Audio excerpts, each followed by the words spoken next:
In order to manipulate the pisiform, you must come on and contact the medial and lateral sides of the pisiform. The loose pack position for the pisiform manipulations is full flexion and ulnar deviation. However, contacting the pisiform at that position becomes difficult. So in order to actually get your fingers on the pisiform, take your patient out of the loose pack position, contact the pisiform, and now bring them back into that flexed and ulnarly deviated position. From here, I can glide the pisiform in the radial direction, pressing with my thumb, and I can pull back towards me in the ulnar direction with my index finger. You can do this on yourself by contacting your own pisiform with your thumb and index finger, placing your hand in a flexed and ulnarly deviated position, and you can feel the movement of the pisiform in the ulnar direction and in the radial direction towards me. What I can also do with that pisiform is contact it in the caudal and cephalic directions, and I can move that pisiform in a cephalic direction, so towards her elbow.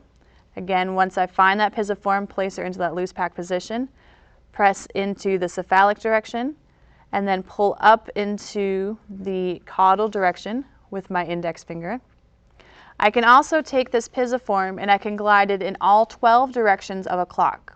So if we imagine a clock on her pisiform with 12 o'clock up towards the ceiling, 6 o'clock down towards the floor, 3 o'clock towards her ulnar side, and 9 o'clock towards her thumb, I can take this pisiform and I can glide it on all the diagonals of that clock.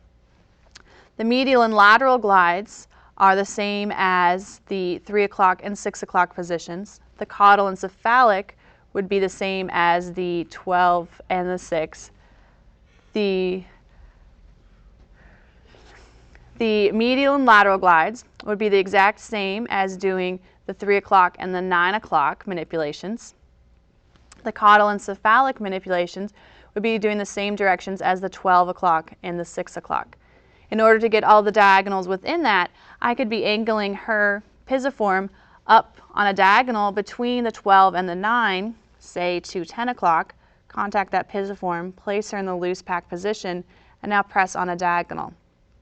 I can pull back down on that same diagonal, and now instead of going up to a 10 o'clock, I would be coming down to a 4 o'clock position, and I can do the diagonal movements that way. I can do that with all 12 positions of the clock around the pisiform.